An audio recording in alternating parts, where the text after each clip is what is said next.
امام عشق و محبت نے نبی پاک علیہ الصلوۃ والسلام کے دربار میں انداز اختیار کیا تو کیا اختیار کیا؟ ہمیں سکھا رہے ہیں کہ دربار رسالت میں جب بات ہوگی تو دیوانگی کے عالم میں ہوگی، سب کچھ قربان کر کے ہوگی۔ بریلی کے تاجدار نے اپنے آپ کو جو کچھ کہا، ہماری زبان پر تو وہ لانا بھی بڑا مشکل ہے، لیکن بتانا مقصود ہے کہ اتنا بڑا امام نبی پاک علیہ الصلوۃ والسلام کے دربار میں جب گفتگو ہوگی، عرض و معروض ہوگی تو کس انداز میں، کس انکساری کے ساتھ ہوگی۔ اعلیٰ حضرت نے کیا لکھا؟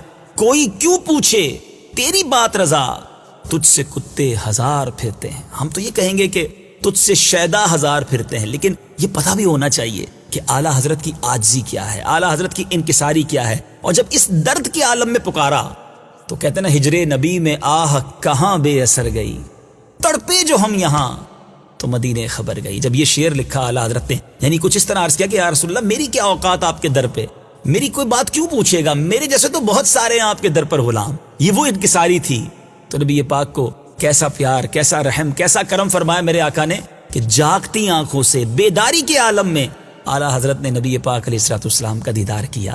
آئیے، اے کاش اس شعر کی برکت سے، اے کاش کبھی ایسا بھی ہو خواب میں میرے ہوں جس کی غلامی میں وہ آقا نظر آئے۔ ہم کیا تمنا کریں، اعلیٰ حضرت کا ہی صدقہ پیش کرتے ہیں نبی پاک علیہ الصلوۃ والسلام کو کہ للہ ادھر بھی کوئی پھیرا، اے شمع جمال مصطفی آنکھیں تیری راہ تک رہی ہیں، اے شمع جمال مصطفی آنکھوں میں چمک کے دل میں آ جا، اے شمع جمال مصطفی۔ دیدار مصطفیٰ کی تڑپ اور یاد میں ذرا یہ شعر سنیے۔ کوئی کیوں پوچھے تیری بات رضا، تجھ سے شیدا ہزار پھرتے ہیں، تجھ سے شیدا کوئی کیوں پوچھے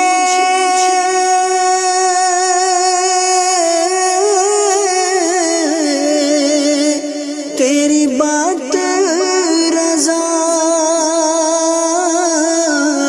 سبحان اللہ۔ کوئی کیوں پوچھے